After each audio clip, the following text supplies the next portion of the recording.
And I asked them, who guaranteed the man they're going to guarantee me? How long will a fool hate knowledge? Never equate knowledge with intelligence.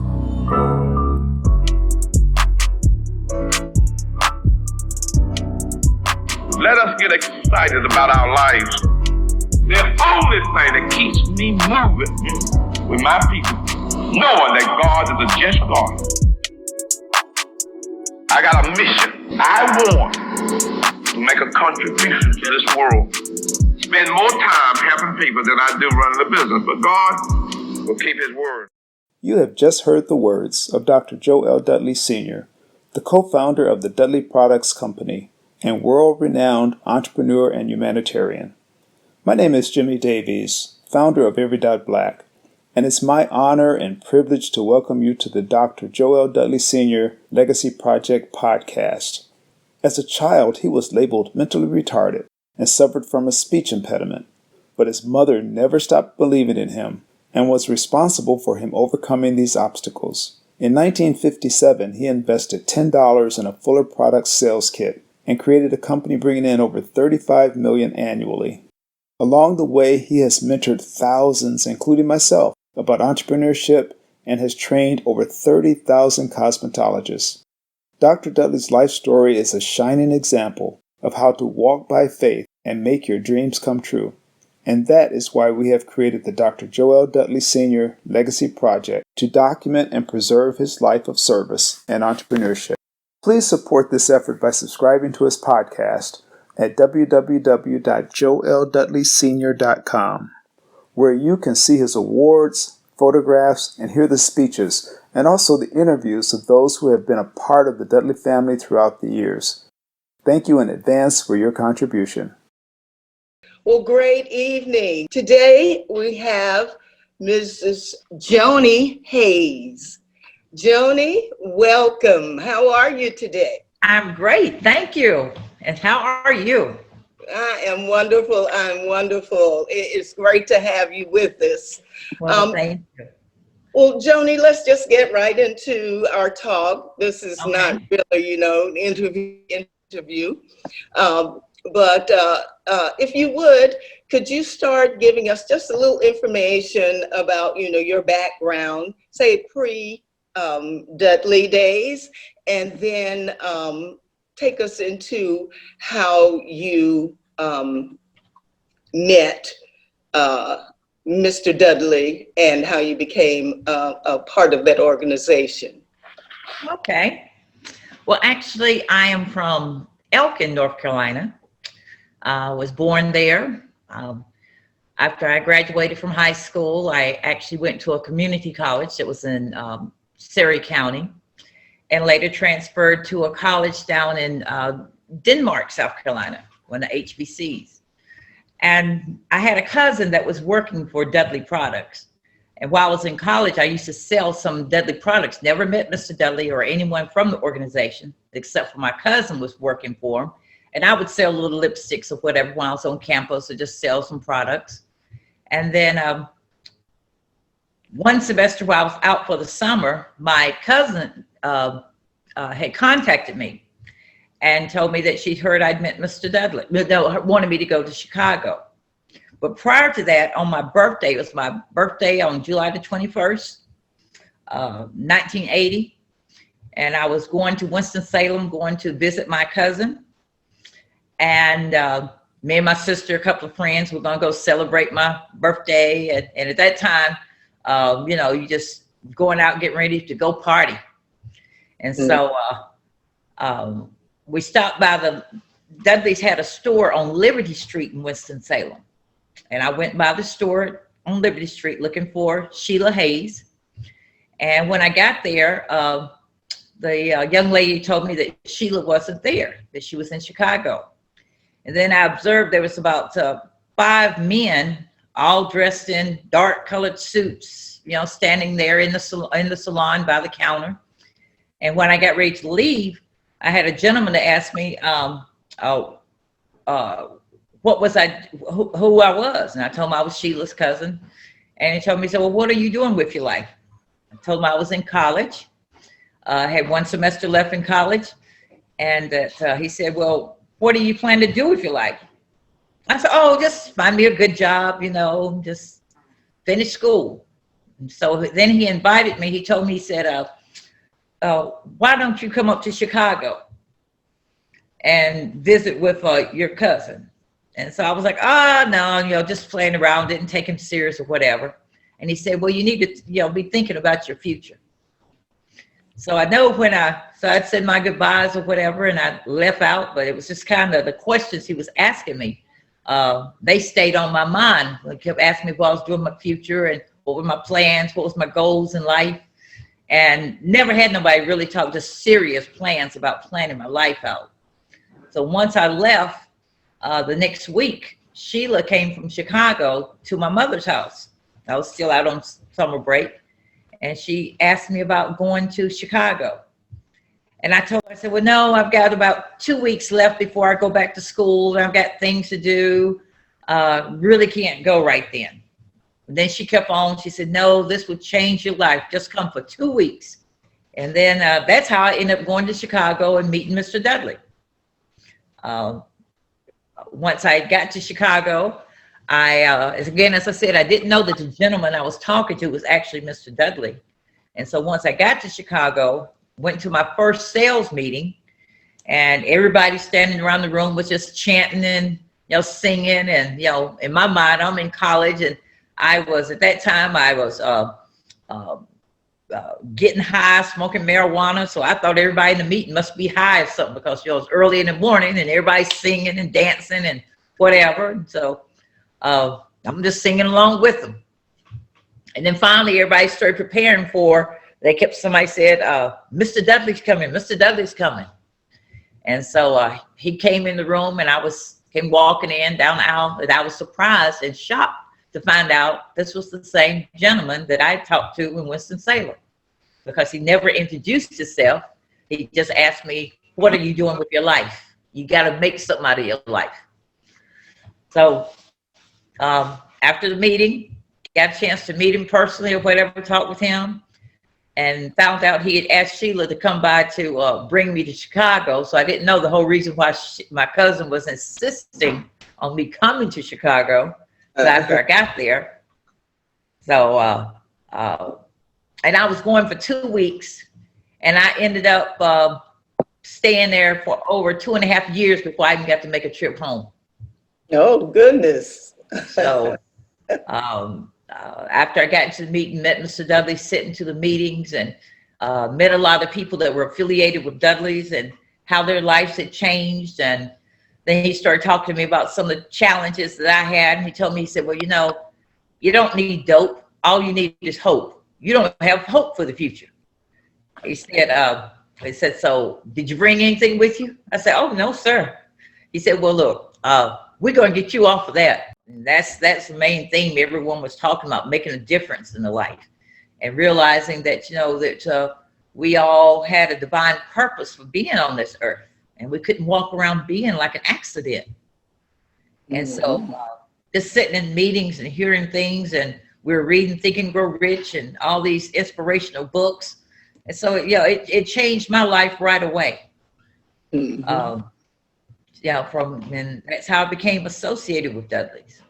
Hey, well, I know that you've had some very exciting and interesting experiences as a part of Dudley. Can you share some of that with us? One of my greatest experiences, or thing that stuck through me throughout the years, has been when I first joined Dudley's and living at the big house. The house, of course, was occupied again by about 25 people. All these were new employees coming to Dudley's. And so that was quite different for me. I used to tell Mr. Dudley, because I was sleeping on a cot, and I used to tell him, I said, you know, we may not have been rich or whatever, but, you know, I'm just not used to this type of living. And he said, well, no, you go to work, make enough money, and you get you a better place. So there at the big house, you know, I was there for maybe a couple of weeks, and I was getting up, going to the meetings. I was doing sales and Matter of fact, was trying to compete with some of the top salespeople in there. And so I was enjoying doing sales. And after about 2.5 weeks or so at the big house, one night, as I was preparing for bed, everyone else would go to bed, let them take their showers and go to bed. And usually, because I was a night owl, and so I'd usually get up around about 2 or 3 o'clock in the morning and take my shower while everybody else is asleep. So I took my shower, laid down, prepared for sleep, and all of a sudden I heard something in the room. It was like paper shuffling. And I have a night light because I always slept with a night light on. And so I heard something that sounded like paper just rattling or whatever. So I got up, turned the light on. It would stop. Go back and lay down on my little cot, get ready to go to sleep. And I heard it just rattling again, and it got real loud. And so I woke everybody up in the room. I said, y'all listen, y'all hear something? Y'all hear something?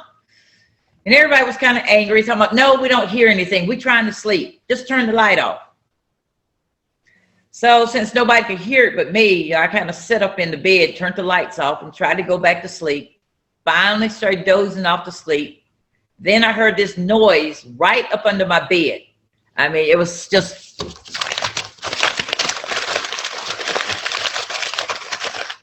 So I jumped up screaming and told them, something is in the room. I hear it, y'all. So I turned the lights on in the room and hollering. And so then the overseer of the house, he come running in and wanting to know what's wrong. I said, there's something in this room. And I'm standing up on the bed, just jumping on the bed. So nobody hears it, but it's me. And so he said, oh, it's probably just a mouse or something that got in the house. I don't know what it is, but it's somewhere in the room. It's at my bed. So he went and got a broom and started hitting around the walls and hitting around everybody's bed and around the chairs, and still nothing came out. So when he got to my little cot where I was sleeping at, and I always set my purse right up on the floor, right up under my bed, he took the broom and raked it out, and out came a big black rat. Not a mouse, a rat. And it was moving slow. And everybody else starts screaming or whatever. And I was like, oh no, I'm jumping and hysterical. And so he finally pulled the rat out, and it was moving slow. And he was saying probably ate some rat poison he'd put out. And, but it got into my purse and was chewing up all the paper. So when he pushed the broom on the bed, my purse came out and the rat came out. And after everybody was so hysterical and turning on lights, and he got the rat out, and finally he killed the rat or whatever.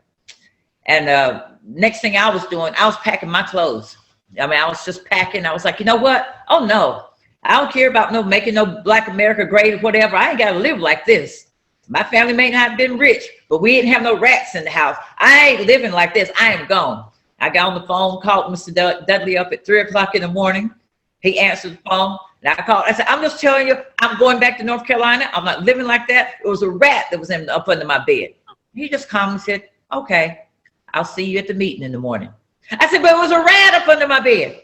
Okay, well, you have a good night. Make sure you're at the meeting in the morning on time. And he hung up on me. So I didn't finish packing all my stuff, had everything packed up, ready to go. My cousin came and picked me up every morning so we could go to the meeting. And so she was wondering, why do I have everything? I said, Sheila, I'm going back home. I'm not taking this. You can live like this. But hey, I'm going back to college. I ain't got to live with no bunch of rats. Oh, no. You didn't see how big it was. Oh, gosh. So I go to the, she picks me up and we go to the meeting. And they have a regular sales meeting. Mr. Dudley didn't say anything. He already said, okay, fine. You can go back home that night. When I was on the phone, said, okay, you can go back. Just be at the meeting. So finally, at the end of the meeting, he said, and he never could remember my name in the beginning. He said, where's Sheila Hayes? Where's Sheila's cousin? That's what he called me for about a month or so. I didn't have a name. Sheila's cousin. And when he said, so I'm sitting there just waiting for him to call and tell me I did a great job for the last month and I'm going back. So he asked me to come up front to the podium where he was. And when I went up to the podium, he said, what's your name? I said, Joanie. He said, I said, June. June is going back to North Carolina. And I was like, yes. He said, a rat got under her bed and she's going back to North Carolina. So I'm thinking, yeah, want me to tell everybody goodbye or whatever. I'm standing beside him. And then all of a sudden he started just laughing. Then everybody in the sales meeting started laughing. He said, a rat. And everybody started laughing, which I didn't think was funny. Then he looked at me, he said, I've heard of all kinds of reasons why people stay poor all their life, but I've never heard of a dead rat running you all the way from Chicago back to North Carolina to be poor for the rest of your life. You're gonna let a dead rat stop you from success. I thought there was more to you than that. But if you're gonna let a dead rat keep you poor, we need to send you back to North Carolina. And then everybody was still just laughing or whatever, and I was so embarrassed. He said, now you think about it. If you want to go back, we send you back. He said, but you gonna let a dead rat keep you poor all your life? How much can you take before you give up on success? Okay, what are you made out of? A dead rat? And you won't go home? Then he turned around as he said, now, if I were you, I would make up my mind. I'd go to work harder than anybody else in here and get you a place that don't have no rats, but don't stay poor all your life. So bottom line, of course, I ended up staying in Chicago. I was a little embarrassed in the meeting, but I ended up staying. And me and my cousin, when we were leaving from the meeting, we made up our mind we were going to work. We were going to find us a nice place, the nicest place or whatever. I became one of the top salespeople in the branch within a month. Because, I worked day and night. I sold where we stopped at the service station, anywhere we saw people. Anybody I saw two people when I first came into the company. Either you're a person going to buy products from me, or you're going to be my recruit. Now, which one you want to be?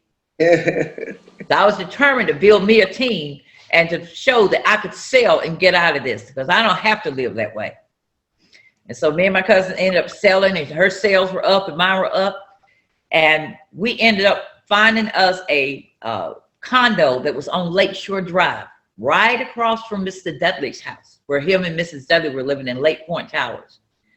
And this was over 40 some years ago, and we were paying $2,200 a month rent 40 years ago. But of course it was on right there on the lake. It had your guard that was right there at the door, your guard to be right there at the door. You had to enter, security code and all to actually come in. So we're right down from the Black Hawk Theater. So this was one of the richest areas in Chicago. But we made up in our mind, okay, that Mr. Dudley said, if you want to do better, you go to work. Only reason why you be with that rat, because you ain't with the work. And so I think about that story all the time. Every time, challenges come up and I feel like, shucks, just giving up on it. I always think about Mr. Dudley saying, how much can you take before you give up? Okay? Because whatever the situation is, you can find it within yourself to overcome it. But it's up to you whether you give up or not. Okay. Yes. Okay. You have another story that I particularly enjoyed hearing. That's your experience in Zimbabwe. Would you share that with us? Oh, yes. Well, I went to Chicago. After leaving Chicago, coming back here, then Mr. Dudley wanted me to go to Africa to open up our commercial business and sales force down in Africa. Even prior to that, actually going there, I was actually opening up our first school that we were actually building from ground up. And I had 2 weeks before my grand opening for the school I was building in Charlotte, North Carolina.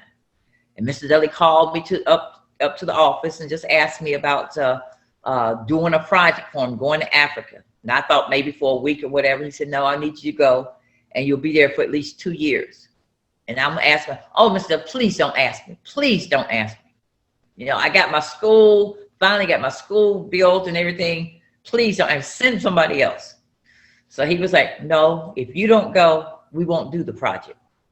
So I felt obligated to go to Africa, you know, since he asked me. And this was a totally new experience for me. You know, I've been out of the country before, but not to Africa, and surely not to plan to move there. So once I got to Africa, I found out that in Zimbabwe, I found out the way of life was quite different. I opened up 2 schools while I was in Zimbabwe. And this one school, our first school we opened up, after I was there for the first year, you had the World Bank was sending monies over to Zimbabwe, to help the people in the rural areas.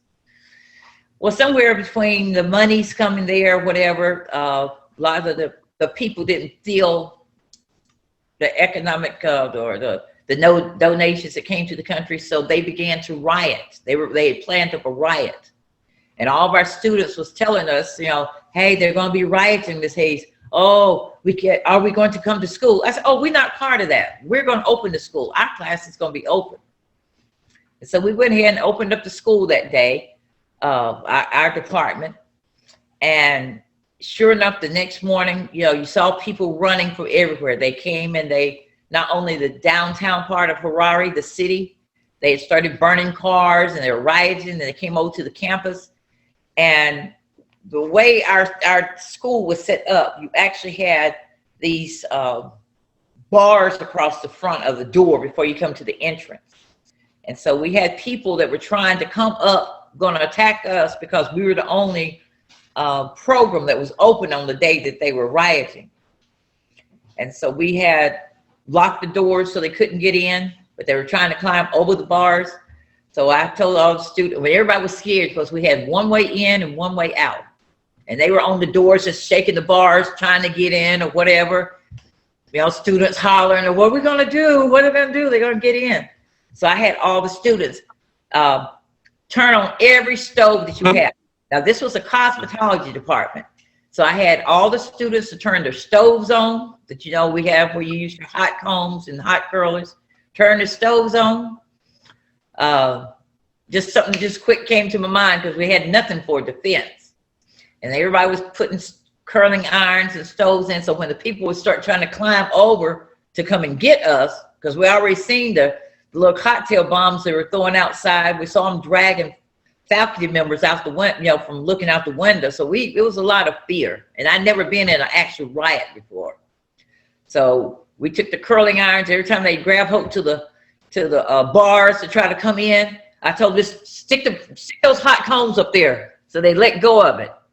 And so we had to just keep putting the hot combs or whatever, and the people, and they jumped down or whatever. So after a while, everybody was getting burnt trying to shake the cage to get us out. So eventually they left. And again, all just comes from just quick thinking, where Mr. Dudley has always told us that there's always a way. When you whisper a prayer and God will give you answers. Sometimes right then was the answer. We had to find some way for our own defense. And so when we did that, the people finally left. We were able to sneak out, part of the students at a time, because you had people still outside. But it was a very scary, very, very scary. Once we got to our cars and trying to head home. You had them chasing the cars with cocktail bombs, throwing cocktail bombs at us, throwing rocks, sticks, spears. And so, I'm just, a lot of times when I get scared, I'll just get kind of hysterical. I start laughing when I get scared. So I'm just laughing away because really I'm just scared. Tears rolling, but laughing. And we finally made it back to our house. First thing I do, I called Mr. Dudley up. Mr. Dudley, we got to get out of here. They're rioting. They came to the school. They totally demolished the school downtown. There's fires all over downtown in the city. You got to find a way to get us out of here right away. Call somebody. I got to have a ticket. Got to get out. Miss Dudley? Okay. Well, I know you can handle it. Mr. Dudley, they're rioting. Well, you should just get your book and read, and you'll come up with what you need to do. Are they at your house? No, they're not at my house, but they're all over the city. Everything is just in uproar. Okay. Well, I'll call you back tomorrow. Click. Now I'm sitting there like, I am all the way over here representing Dudley Products, and you telling me I got it. Excuse me. So I just got my Thinking We're Rich book out, and I just started reading. First, I prayed. Got my Bible. I prayed. The two instructors that I had that came down to teach, they were already packing up their bags. Okay, they were leaving one way or the other. Matter of fact, they had round trip tickets already. I didn't have a round trip ticket, so I'm waiting for you need to send me a ticket. So anyway, they packing their bags because they were getting out of there right then. First flight out, they were headed out. And Mr. Dudley finally called. He didn't call that next morning, didn't call that afternoon, late that evening. Just call and check and see how you doing. How am I doing? I'm stuck here in Zimbabwe. Well, see, with all that information that you gathered over the years, you should be smart enough to know how to handle it. You can't run when challenges come up. You're stronger than that. So you find a way to work with it. And so, and just hearing that, and hearing his confidence that he had in me just to stay, don't get on the flight and try to run back home. The other two instructors, they left within 2 days. And so I ended up just staying. And then going back over and building the school until we were able to get some instructors back over there. But it all still goes back, I think, from the very first story that I shared with you about the rat story, about, where Mr. Dudley said, you got to look at how much you can take before you give up. Everything that, every time a challenge comes, when bad comes, you got to know that God is with you as well. And you can run. He's always told me, he said, don't do what you feel like doing. So if I felt like running and going back to North Carolina and saying, hey, I'm not doing this project, this ain't for me, then we had over 40-some students that would have lost an opportunity. Because at the end of the day, I ended up bringing over 40 students over here to the United States for a graduation ceremony. Okay, that's wonderful, wonderful. Okay, Joanie, that's an interesting story. Is there anything else that you might like to share with us? Anything that's kind of weighing on your heart there? I guess the biggest, it's not so much weighing on my heart, but I am so eternally grateful for Dudley Products, for Mr. Dudley. I'm so grateful that I met him in the store some 40-some years ago. Because when I say that the company or Mr. Dudley has totally changed my life, I can't even put it into words, because I don't care what situation that I may be in. I think about some of our meetings we had, sales meetings. I think about some of the group meetings that we've had. And the information that Mr. Dudley shares is so deep, and it may not register at that particular moment. And it may not be something that you use at that time. But throughout the years, I always think about what I can do in this situation. And again, I give all gratitude. I tell Mr. Dudley that all the time, all gratitude. That's why whatever he asks me to do, he knows, I'm there, because I cannot repay him for how he's changed, not just my life, but how I've actually been able to share it with my family.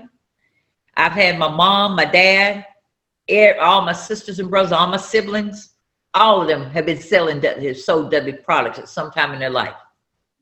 And I was able to share the opportunity. And, just to talk to people that I've worked with throughout the past, a lot of times I'll see people and they say, oh, Joanie, you helped me out so much. I said, no, it wasn't me. It was just things I shared from Mr. Dudley. Okay.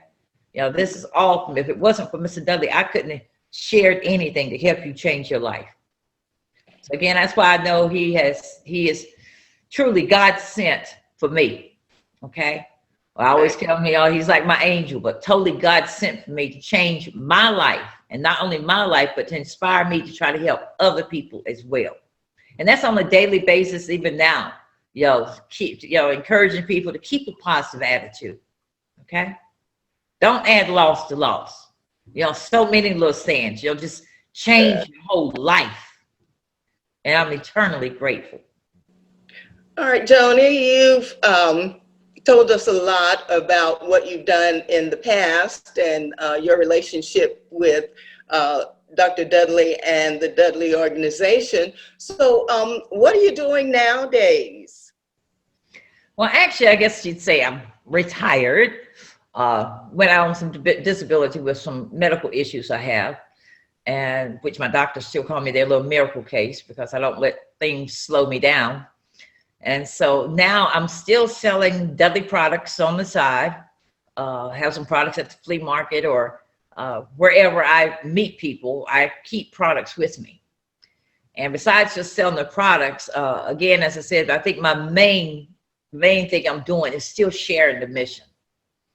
Sharing the mission with people wherever I go, whatever situations it's in.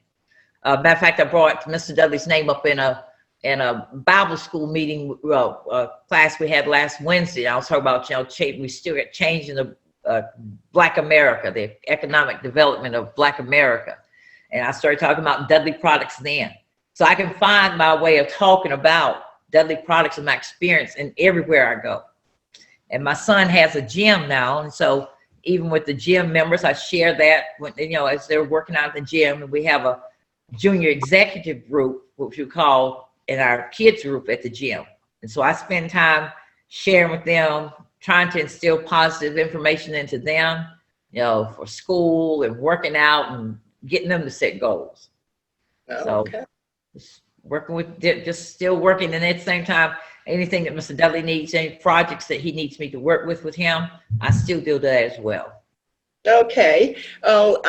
You may have kind of covered this, but I'm going to ask you to just look back at all you shared with us and your many experiences over the years with Mr. Dudley and the Dudley Company. How would you say that has affected your life? It made me find the true Joanie Hayes. It gave me a closer connection to what I call my relationship to God, understanding, a lot of finding out just who I really am. One of the things I remember Mr. Dudley telling me, back when I first came into the company that kind of impacted my life was he reminded me that, I wasn't an accident in the world. He told me, he said, you're not an accident in the world. Okay. God made you in his image. Okay. And when he kept reminding me that, there's a purpose for your life. You can use it or you can waste it. Okay. But there's good in all of us. There's work for everyone to do. And so I keep that as a reminder in my life, my daily life, as I go, there's a purpose. I have a purpose in life. It can be totally different from anybody else's, and everybody have projects, things they're working on, but I know there's a purpose for my life. And if nothing else, throughout my years, I will still share with people every day that I meet my experiences in Dudley products. I can share with them why I am the way that I am, why I talk the way I do, all because I give gratitude to Dudley products. I give gratitude to Mr. Dudley for just being in the midst of his meetings. So that's how it's changed my life and what I'm continuing to do now. All right. Well, Joanie, this has been an amazing conversation, and we do appreciate your taking the time to talk with us today. Thank you again. Thank you. And until the next time, we will be seeing you. All right. The Joe L. Dudley Senior Legacy Project. Thank you. Joanie.